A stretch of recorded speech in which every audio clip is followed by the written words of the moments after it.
Money, money, money. What's good? This is Lucky Boys Podcast. I'm Will. I'm Norm, and I'm excited to talk about cryptocurrency on this episode. Yeah, man. Yeah. And we have a special guest here. His name is Doug.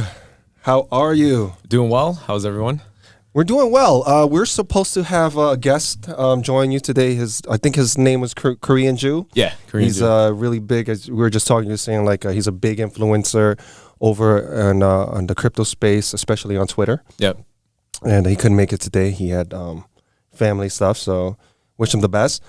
But we have you, and we're very glad because this is something that we've been wanting to talk about is cryptocurrencies.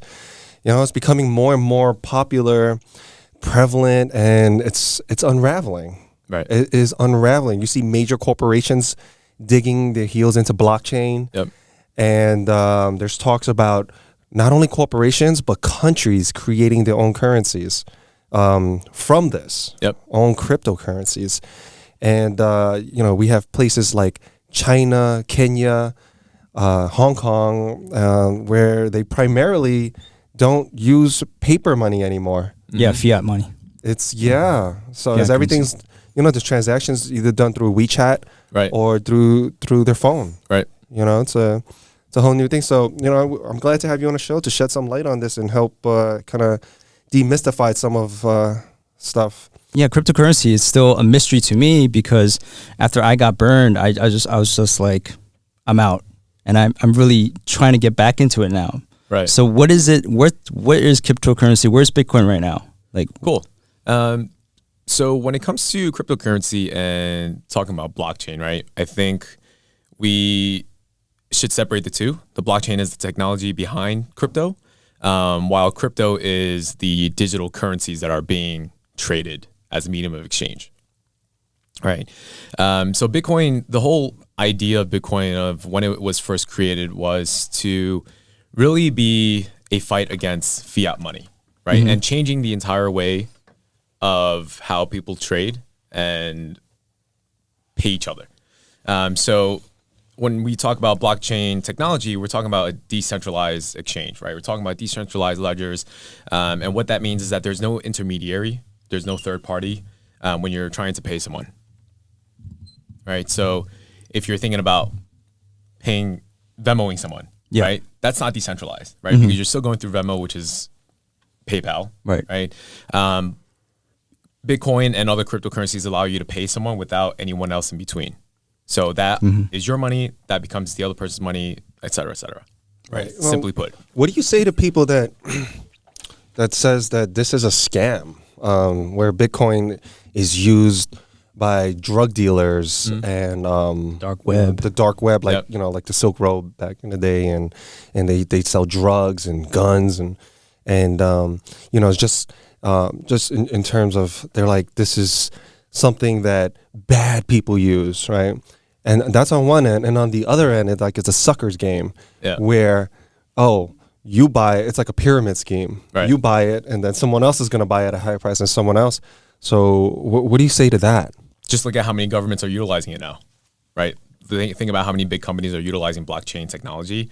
I think it's one of the things where people think cryptocurrencies are all scams, mainly because of the volatility in the market, right? You see Bitcoin shoot up from 1,000 to 20,000, right?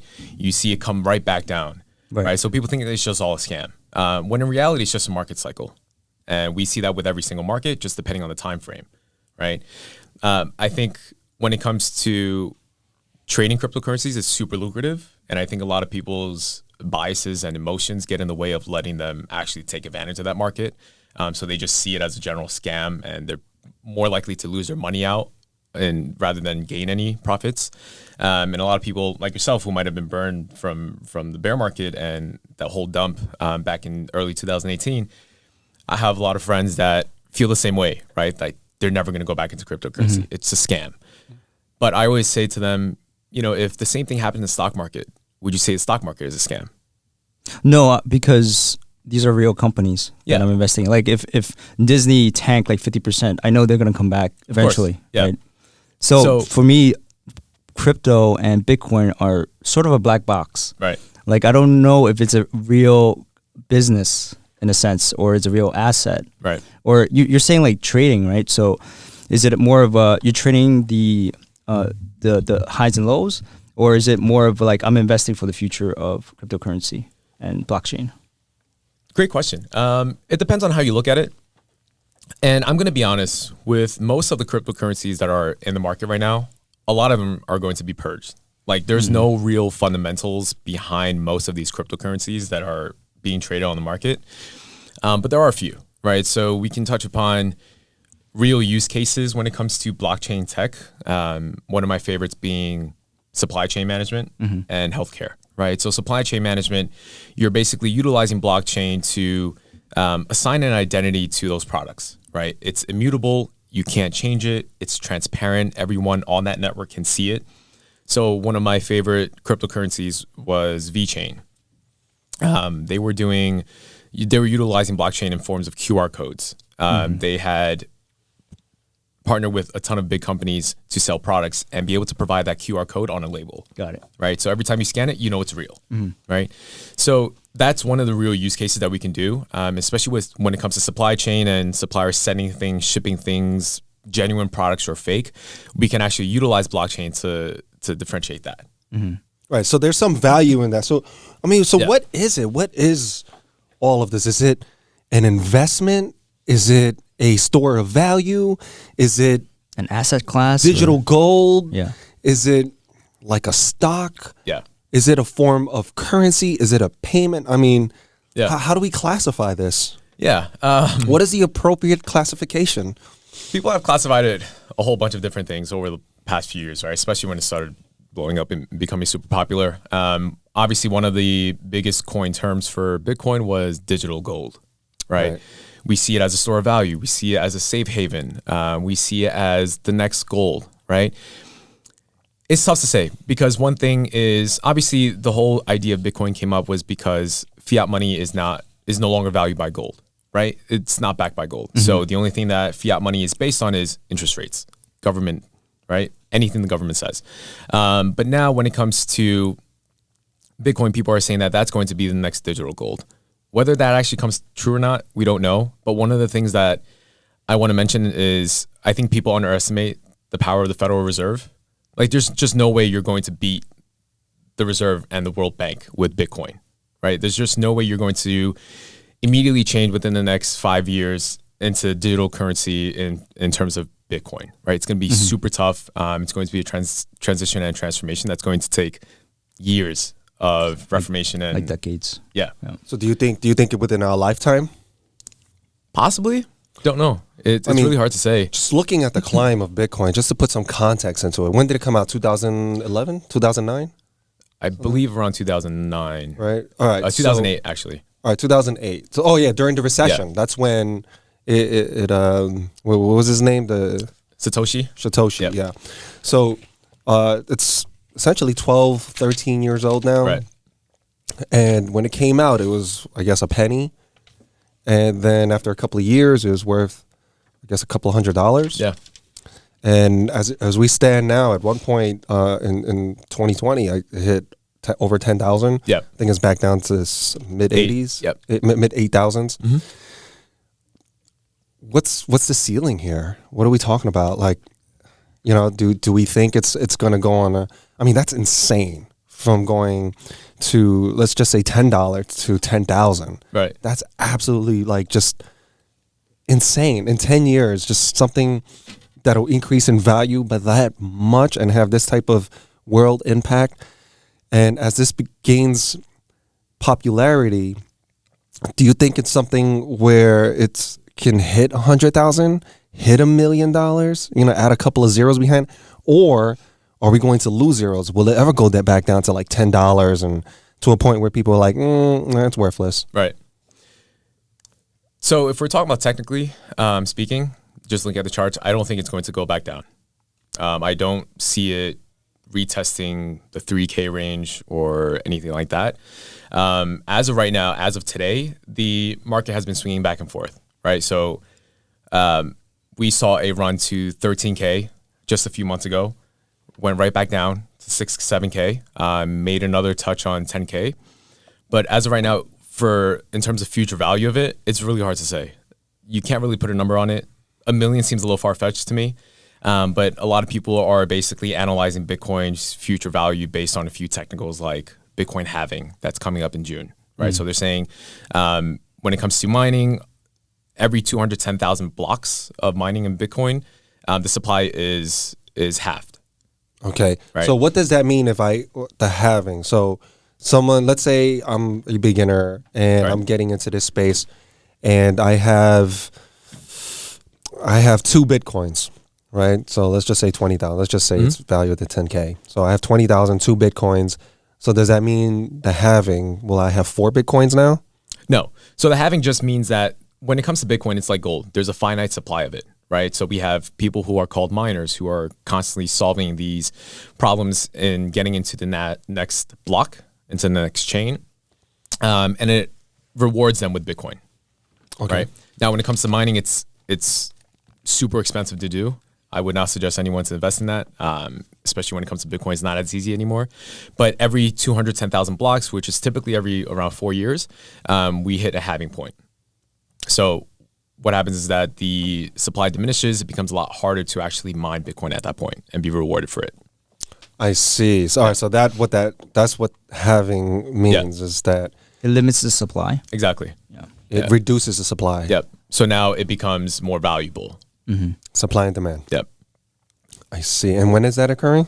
June this year. And it happens every 4 years. 210,000 blocks, you said? 210,000 blocks, Now, which can- is around 4 years. Yeah. Can anyone go in, Satoshi or whoever, kind of hack the system and kind of change the rules in the middle of the game?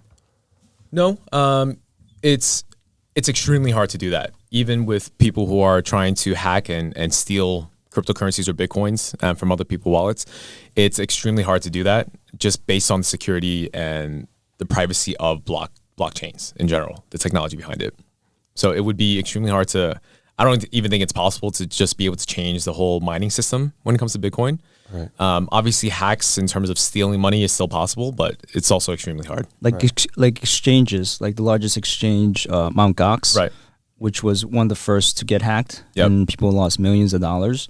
Like, how do we know that, like, Coinbase or some of these other exchanges have, the technology to prevent any other cyber attacks? We don't. I mean, everything is possible, right? Right. Yeah. Coinbase, even being one of the, if not the biggest cryptocurrency brokerage, especially for Americans, could still get hacked, right? It's very possible. Do they have any type of like security where, for example, where they're backed? If you keep your money in that brokerage account at Coinbase, do they and your account gets hacked for whatever reason? like a checking account, savings, Right. insurance? Like for example, like FDIC. JP Morgan Chase or Yep. or Wells Fargo. I think they FDIC insured up Right, to right, right. 250,000. Does these brokerage firms like Coinbase have something like that? In all honesty, I'm not sure if Coinbase has that, but typically exchanges don't. They don't have some type of insurance backed. So if you got hacked, that you get your money back. Ooh, so Yeah. so how would you recommend people store? Is there other options to store their cryptocurrencies? Wallets, using hardware wallets. So Hardware typically wallets. it's a USB. You plug it in, you put your password in, things like that, and it's on your wallet. Now, how safe is that? Why can't they hack that? It's much safer because it's a physical ledger.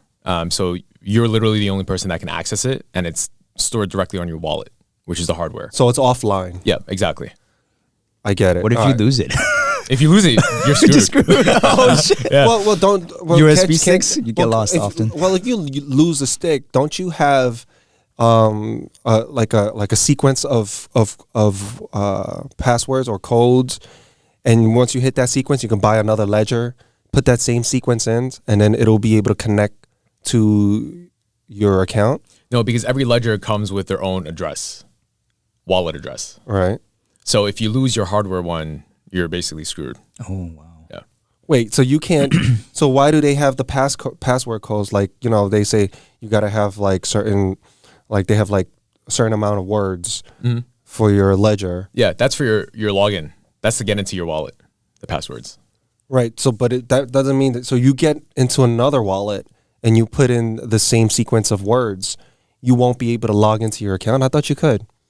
Are you just referring to I might have to double check that. Yeah, I feel like you could. I feel like, Well, you have the physical. for example, you have the for example, numbers. if let's say I had, you know, a hardware ledger, and then there was like a sequence of, let's just say, like 5 words, and I know it's not. It's like probably like in the 20s, right? Right. Let's say 5 words, and it's, you know, ice, fire, water, earth, whatever, right? Wind, water, whatever. So that's my sequence of words. And if I lose my actual ledger that's offline, I can actually purchase a new ledger, enter the same sequence of words, number 1's water, 2's fire, wind, water, whatever, right? Earth, and then it'll be able to identify who I am, and because it's unique to everyone. Right. You're right about that. Yeah. So I'm right, It's, okay. it's like Google 2FA backup codes, essentially. Right. Yeah. Two-form factor authentication. Yep. Right.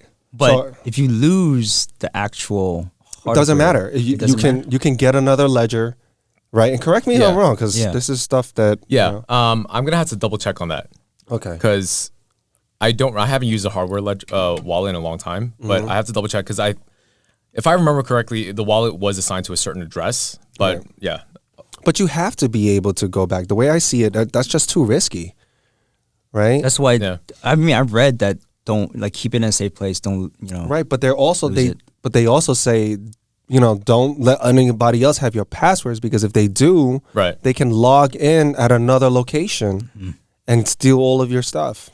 Okay. You know, they know your sequence of numbers, and then they know your sequence of words in that Right. same sequence, Yeah. which is unique to you. No one has that same sequence of words in that order, and then have your passcode in addition to that. For example, if it's your birthday, Right. and so you have like wind, fire, water, whatever, and then you put your birthday. That's it. I'm in Norm's wallet. I got it. I got you, man. So then I just log in Yeah. to the ledger, and I'll just send myself some money. I'll empty out your wallet. That's Well, what's- that's the online wallet though. that's an online Yeah. wallet. That's what I'm saying. That's what's so scary about it. Sorry, I think I have coronavirus, but All right, we're all infected now, so it's a small room. But yeah, I mean, that's I don't know. It's just that part is a little bit, I think, concerning to most people trying to get into this space. I think a lot of people would want to get into this space. A lot of older people, right. right? The young folks get this technology stuff. You know, people our age and younger than Right, us. I right. feel like they can easily adapt to the digital era. But anything north of us, I think the barriers to entry are just too much to oversee. In terms, I'm not saying that they're not smart enough to understand it. What I'm saying is they may not feel comfortable enough to trust it. Right. Right? I think that's the major hurdle. My take, I think that Bitcoin, I think it would hit 100,000. You know, I this is pure speculation, but Yep. I think it would within our lifetime. Well, McAfee predicted in 2017 Oh, stop with McCall. He said a it million. was going right? 1 million to at the end of 2020. Or he'll so chop his dick off. Right. I think he owes a penis to the world. he was an open. I don't think any guy wants it. Dude, honestly, that guy is such a clown, man. When it comes to cryptocurrencies, it's crazy. It's He used to pump and dump coins. Oh, You know? he was pumping dumping. Yeah, Oh, so wow. like basically he would tweet about a coin, right? Everyone would start buying in. Oh. And it was actually one of the best plays because we would actually wait for his tweets to come out. Yeah. And Oh. every time he mentioned the coin, we would actually buy in and sell it. no. For like Right. sometimes 50, 70, 80% profit, you know? Jeez. Yeah. Yeah, that's. How do you feel about that? Because I know that there's a lot of groups. I think that's how you met the Korean Jew. You're in Yep. his His dojo. Yeah. What we call a dojo. dojo. Is that what they call it for the crypto space, or that's just what Korean Just Jew his, calls it? yeah. So there's a lot of What's trading a, groups. so what's a dojo? Like is it just like a group chat with everyone that's following a certain influencer? Right. So essentially, we for the dojo, we have analysts in the group. Essentially, we want to be known as a community, not just a trading group, where we're not giving you guys calls, right? Oh, buy this, sell at this price. We want to be able to provide educational tools in helping people actually better themselves when it comes to trading, both fundamentally and technically, so that when you're looking at a chart or when you're looking at your next investment, you know exactly what to do, right? Obviously, when it comes to trading, there's a lot more than just looking at a chart. I think one of the things, and I want to name drop him here, is Kazanomics. He's someone that I've learned a lot from, and he implements human psychology and human behavior within the markets. because what he says always is price is people, right? The prices move in a stock market or any other market based on what people think about it, right? So if a stock comes out with great earnings reports, stock shoots up because everyone wants to buy in because it's great news, right? Right. So a lot of it has to do with psychology and being able to see that within the charts. And that's one of the biggest differences when it comes to our group versus some other groups that you would have found in 2017 during the bull run. Right. You know? So, I mean, I hear mixed feelings with crypto groups. Right. Where it's kind of like what you were saying with McAfee before.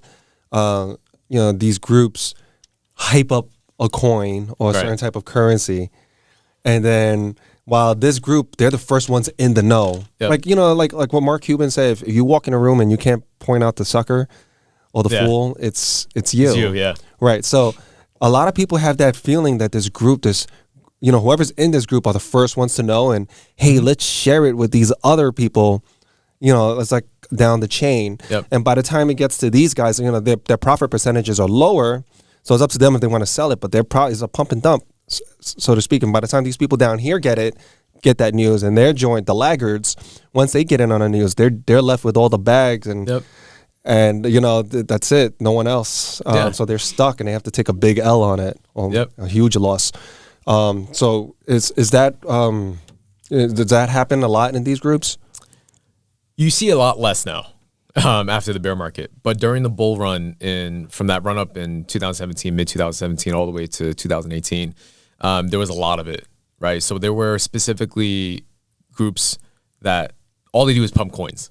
So you wait till a certain time. Hey, everybody, buy this. Yeah, exactly. And then you sell it for like 50%. But most of the time, it happens so fast because number one, other people like admins of the group are already in it. Number two, there are bots, right? So by the time you get in, it's already pumped 40%. And you're like, oh my God, what would I do? And then you end up with the loss because you sell too late. Right. So you're the last to know. Yeah, exactly. But we see a lot less of that now, at least in my experience with looking at crypto Twitter and things like that, just because of the bear market. A lot of people got shaken out. A lot of people are scared. A lot of people completely ignore crypto now because of that. Right. But there's always going to be suckers. Yeah. Always. A ton of them. Yep. And I think in another bull market, it'll just be rinse and repeat. There's going to be a whole bunch of, for example, we head into a bull market in 2020, and it does anything like it did in 2017. Yep. I can see the same things happening. Sure, there are more regulations and a little more hurdles to jump, but I totally see the pump and dump occurring, all these YouTubers coming up, influencers, and in a bull market, everybody looks like geniuses. Yep. You can say buy any coin, A, B, C, D, E, F, G, whatever, X, Y, Z, and it's going to go up because we're in a bull market. Everyone's going to look like a genius. Yep. And nobody wants to miss the boat. It's the psychology of it. Psychologically, they're going to get FOMO. So they're going to jump in. And they're in the sidelines, and it goes, oh, shoot, it's 11,000, 12,000, 13, 14, 15. Oh, I don't want to miss the boat. Wait, I can still get on. I can still get on this ride. What was describing me? It's just human psychology, So I feel like the next bull run, I can totally see that happening again. And, it's people are going to get burned again. And I think the people in these groups that have a large following, if they wanted to play that game, they'll be able to fuck over so many people. Yeah. So right now, if you guys are in groups, it's kind of good to set it up, and then but those people that are not in those groups, be warned. Yeah. Be warned, because if somebody's giving you free financial advice on that level, there's usually something in it for them and not you. Like my dad said to me, everybody's always trying to grab your money. Watch out. When I started making money, he said, "Son, be careful." It's gonna be like hands when you get hands. older. Yeah, when you get older, son, when you grow up, everybody want to, grab your money. You be careful, son. Smack it away. Yeah, man. I mean, he's right, because when I started making money, Will, I got this back in the day. I got this, as soon as I wasn't making a lot of money, I was just an entry level job, and Will, you want to invest in this? Will, can you lend me 10, 20 G's? It's a great investment. Let's buy this house and flip it. I'm just like, I don't know anything about that space. You know, I was really young, and these people kind of making me feel some type of, you know, selling me these dreams. So if you're in your 20s and you're listening to this, or you're new to any type of money game, I would say understand the rules of the game before you play it. Yeah, and make sure that when you walk in the room that you can spot the sucker. And if that sucker's not you and you feel like, all right, this is legit, then play the game. But if not, be careful. Don't get played. Don't get played. Yep. Well said. So how do you like? I know there's different ways to play cryptocurrency. Do you guys like look at it as like a long-term investment, or you just kind of like buy the highs and the lows, like you short it? What is the strategy of the group? I guess what I'm asking. We play the trends. To put it simply as that. I think one of the things that people fail to remember is there's always going to be a winner and a loser on every trade, right? If you're winning that trade, there's always going to be someone losing because of that trade. And one of the things that became ingrained in my head thanks to Kazanomics is that the trend is your friend, right? You can make money in a bull trend or in a bear trend, right? If we go into a global recession, you can still make a ton of money in stock markets. Short Absolutely. it. Play Short the trends. Like now, the Dow's went down 3,600 points in 1 week. Yep. And if you're shorting Apple, Microsoft, I mean, they came out, Tesla. Disney. Well, I wouldn't say any, but most. The travel stocks, like Expedia or you'll make a cruise ton lines. if you know how to short. Right. You know how to play that game. You know how to play the options. Yep. Right. So I always challenge people. It's like if you're going to get into trading, learn technical analysis, right? Unless you're just one of those people that just hold for long term and just don't even look at it. But if you really want to learn how to play the markets, learn about technical analysis. Really look into it. Even learning the basics on how to read candles in a chart. Right. Finding resistance support. You know what? It's easier said than done, man. Yeah, it is. Definitely. That takes some serious cojones because, right? If you're trading, I mean, I've been there before. Yeah. Yeah, it's so hard to control your emotions. And any form of negotiation or the art of the deal, you want to remove emotions. Right. Right? You want to just base it off logic and facts. And you want to understand everybody else's emotion. Yep. But you got to control your own. And that's so hard to do. I know. Holy God. If you see it, like, you're like, oh, I'm making so much money. Or if you're losing, you're like, oh, I can't. Should I sell? Like, what should I do? Like, you're constantly, like, looking at it every other second, you know, because it's, like, so volatile. Right. What do you do? Like, it's so easy to say that, you know, but it's harder to do. And it's proof because I hear so many people say that, but no one's on a yacht. Right.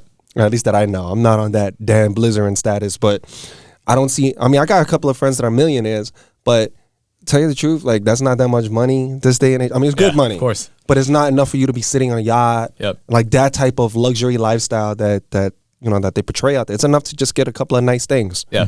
You know, and have not worry about your bills, stuff like that. Right. But you're not going to be balling hard. If you are, you know, you have a lot of liabilities, I'm betting. And you're going to lose that money, right? Unless your income's that strong. But yeah, I mean, it's so hard.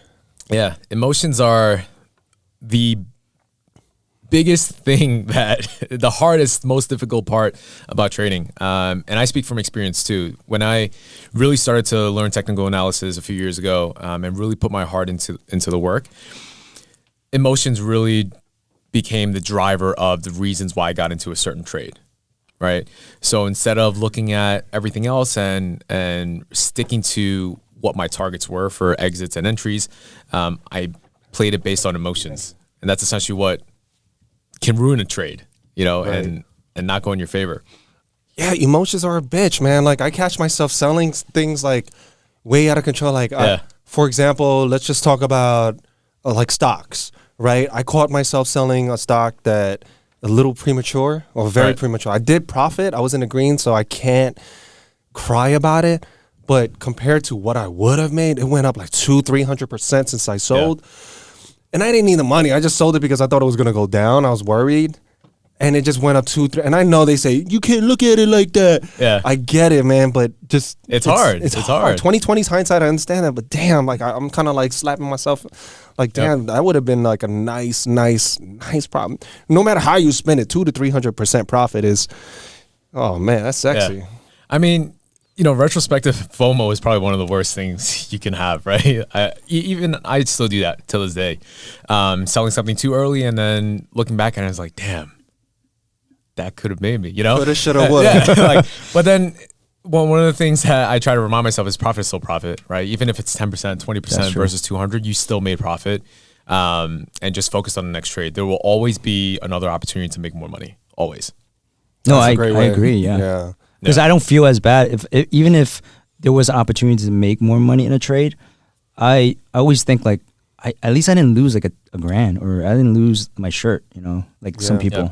So So what's your take? Like what? All right, I'm gonna name a couple of cryptocurrencies, right? Yeah. And you tell me if you believe it's a good investment or not. Okay. And I'll just name some of the popular ones that's up top that I hear people talking about. Bitcoin. I think it's a good investment still, even to this day.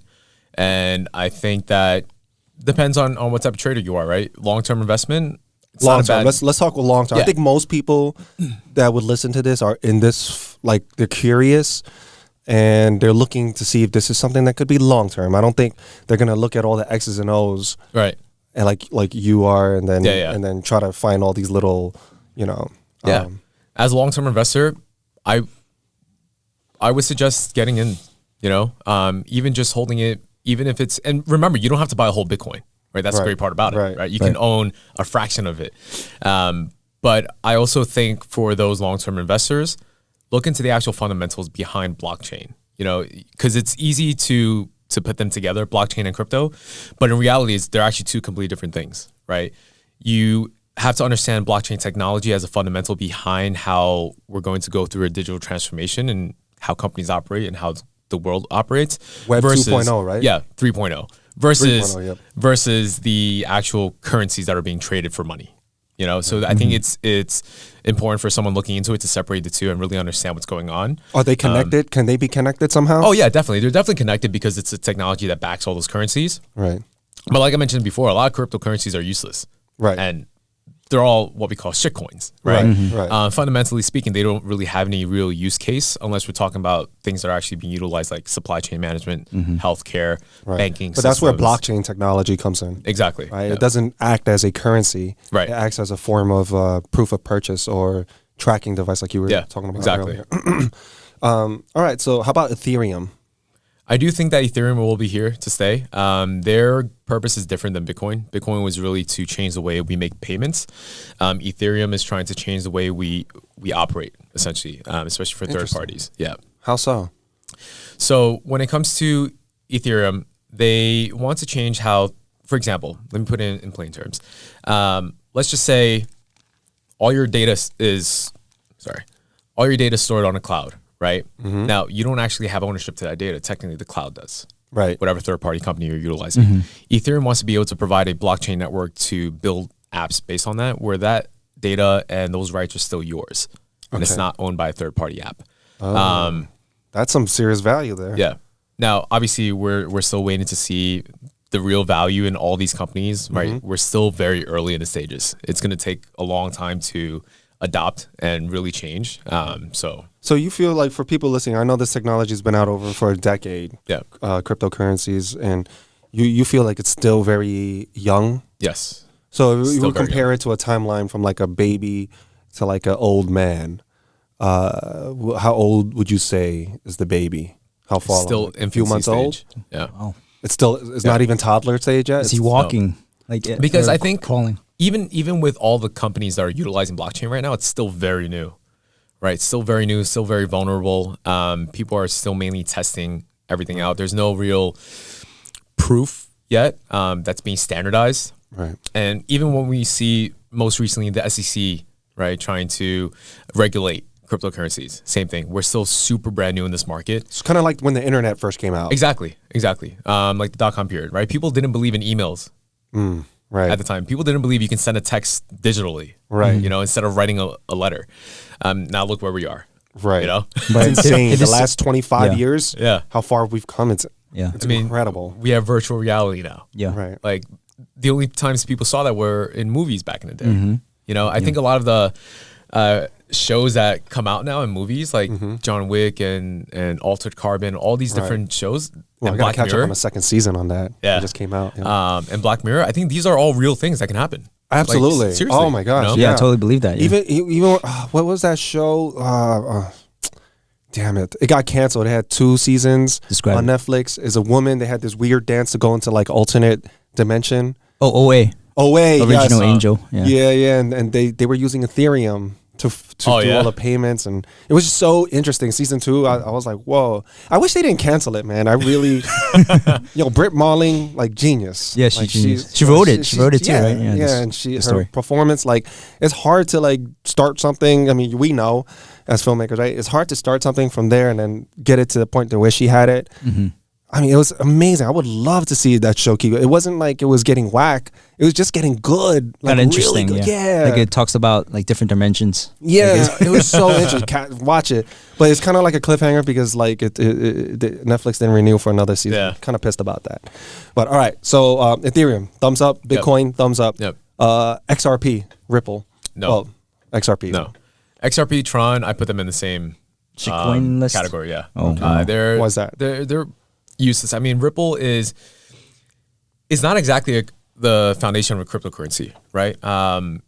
Ripple can be printed at any time, as with fiat money. Obviously, there are some financial institutions that are utilizing Ripple right now to send payments, like Western Union, things like that. But when it comes to that, Western I don't. Union, MoneyGram. Yeah, exactly. Other banks. Yeah. I don't really see as like a long-term investment. If you're really just going to hold it, I would just say put in Ethereum, Bitcoin. Those are my thoughts. Wow. Obviously, we still trade it though. But why would you put it on the same level as a shitcoin? That's why would you classify it on that bracket? Like, Yeah. it's a thumbs down. But I'm curious as to why. If major financial Corporations are institutions utilizing it, that are legitimized, right? Like you said, Western Union, MoneyGram. I don't know like any other banks, but I'm sure that they have deals across the table. If they're all in the game, then why is, I mean, to me, it sounds like, oh shit, they're ahead of all the other cryptocurrencies, because these other cryptocurrencies don't have deals like they do, Right. or do they? I don't know, but I'm just saying, like, if these large financial institutions are doing business with them and using their technology or their cryptocurrency to settle payments or whatever it is, then where's the scam behind that? Well, I wouldn't say it's a scam. I just don't think the actual price value of it will increase over time. So if you're investing in it, I don't think the actual price value of it will increase as you would with Ethereum or Bitcoin, for example. But it did increase in 2017. Yeah, it went up. It did a crazy run. I think it was one of the largest increase, and it was up there, man. Yeah.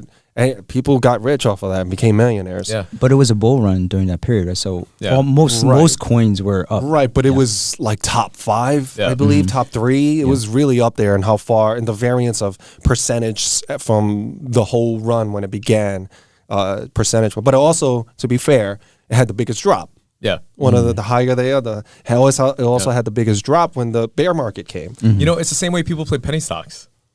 Right. It's the same psychology behind that, because they're like, if they're thinking Bitcoin was $1 before, now it hit 20,000. Oh, if I invest in this, that's only 2 cents or less than a cent. Right. Then what's going to happen? Right. So that's basically what happened. But why don't you see I still don't get it. Like, why don't you see XRP going north? If all these banks love it and financial institutions, and you, like you said, you're not going to beat the Fed Right. or the World, bank. You're just not. They're just too powerful, right? They're too established for too long. Yeah, I understand So if it's XRP's partnering with them. I understand like if there's no immediate use case for like a cryptocurrency, but there are use cases, right, for Ripple and XRP, right? Yeah. Or maybe it's just the technology that's just driving it, or in Right. Ripple. I'm going to go back to my point on the price not increasing in time, only because there's pretty much an infinite supply of XRP. They can just continually print it, in a sense, as fiat money. And maybe I'm wrong, right? Maybe it will be extremely valuable in the future, or maybe I'm a little biased just based on the whole shitcoin category. But I personally don't think. Yeah, I do find that most people like that are really hardcore into cryptocurrencies, they hate XRP. They hate it. And there's like there's like this whole group that loves XRP. There's like a religion behind it. You know, it's like a cult. You know, they're like, yeah, XRP's a shit. And other people are like, no, they're saying like they could print, they could change the game, they could take away your money, all this stuff. Right. And other people are like, look, so many people are adopting it. Is it also because it's not anonymous? Because if you're using Ripple, it's not like Bitcoin where it's peer-to-peer and it's anonymous. Like you can't track it. No, I think Bitcoin you can track, right? Well, you can track the transactions, but it's private. Okay. It's peer-to-peer, yeah. So that's essentially how blockchain works, right? So XRP is not like that. No. Okay. And when it comes to XRP, yeah, there's definitely a cult behind it, right? There are people who absolutely love XRP, especially the people who made a lot of money on I it. hear people talk about it all the time. Well, those three. Yeah. But that's just my view. Okay. You know? And I could be wrong. But I could very well be your wrong. view is also a view of many other crypto traders, It's right? usually people that are hardcore about Bitcoin and Ethereum, they don't like XRP. Right. Because they feel like it operates differently. Like, Well, it does essentially. like, right? yeah. So Because Bitcoin and Ethereum are like, you know, that's like the OGs. You know, they it's like, yeah, freedom, so to speak, right? Right. It's Privacy. freedom, privacy. You know, it's giving the power back to the people. And I think XRP is like, nah. we're trying to make money, you know. No, Get partnerships. everybody's trying to make money. Let's not get it twisted. But XRP deals with the people that are in power, Right. right? Am I right about that? In a sense. Yeah. Right? Because but then like the way I feel like Ethereum and Bitcoin, if they have opportunities to scale with governments and banks, why would they not take that opportunity? If it's going to increase, you know, the value. Yeah. Right? Why wouldn't they take that deal? So are they just hating on XRP? You know what I mean? Because they have these deals. It's like, what is it? Like, is it haterade? It could be a mix, you know. I mean, when it comes to XRP fundamentally, it's not exactly what blockchain is. That's the thing. Absolutely. It's not, you know, privately transacting with someone else and owning that, right? It's like, let's just say a government is coming out with their own coin to replace fiat. There's no real difference between it. You know, it's just the same thing, but digital. The government still owns it. Like Facebook's Libra coin. Yeah, Exactly. It could change. It's parallel to what XRP is. In a sense, yeah. Right, so they're coming out with their own coins to like send payments and things like that. But even that, it's really tough to say. You know, and I think But right here's the now they're a crazy failed part, project. though. Doug, here's the crazy part. Like, who's gonna bet against governments? Exactly, that's the thing. That's it. You know, Yeah. like if XRP or Libra and the government's like, yeah, you can use this because we can work together and find out who's doing. There's more visibility. We get more data. We can use it for advertising. Right. We get to know what you like, what you buy, where you're at, et cetera, right? How you're using this, and so they could track you better rather than paper money. You just don't know, right? And if Bitcoin and Ethereum or whatever other type of cryptocurrency don't want to play games, oh yeah, well, guess what? We just slapped a regulation on you. Bam! Yep. Illegal, bitch. None of you guys can use this. And what?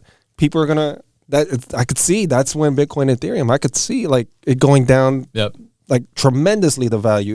If governments worldwide said it's illegal to own Bitcoin and Ethereum and to make any transactions through it, it's fucked. Yep. It's fucked. But do you think that would go that far? I don't see that happening though. If they become a real threat, I understand like regulations, but not actual total ban.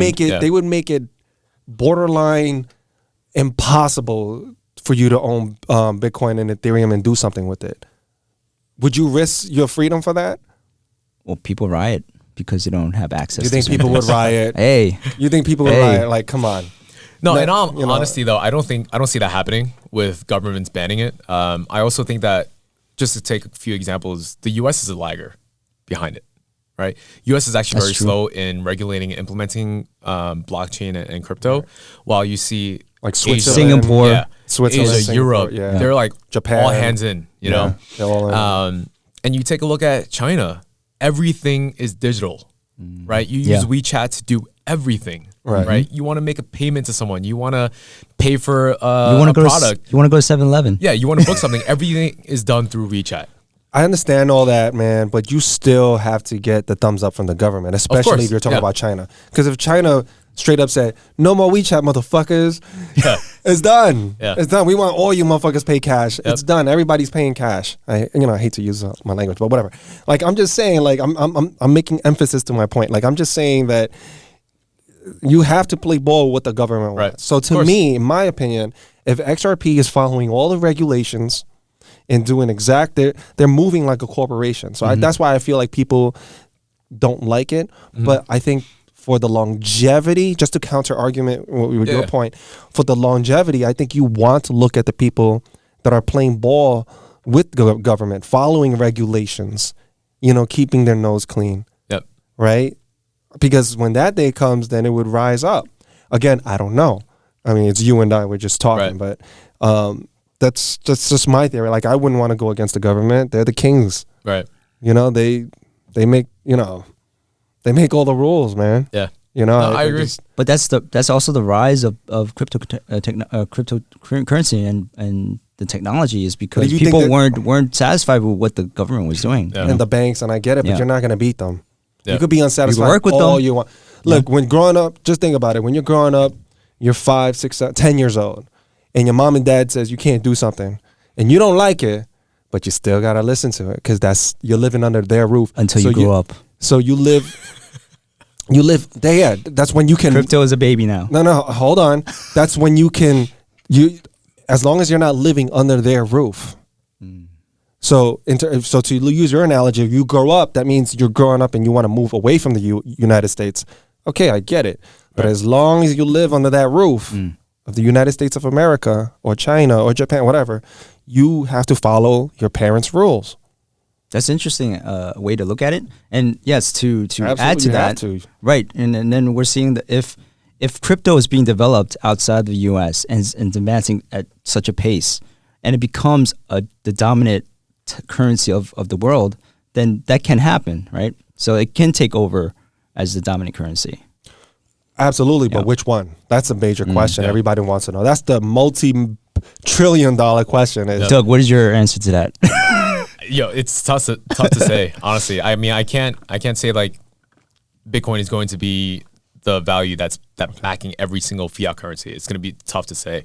But that's why I've been hammering it in today is that separate blockchain technology, the fundamentals behind that, from the cryptocurrencies, right? Because the technology is going to be a digital transformation. It's here to stay. Yeah, For sure. That for sure, governments are going to utilize, right? For every aspect.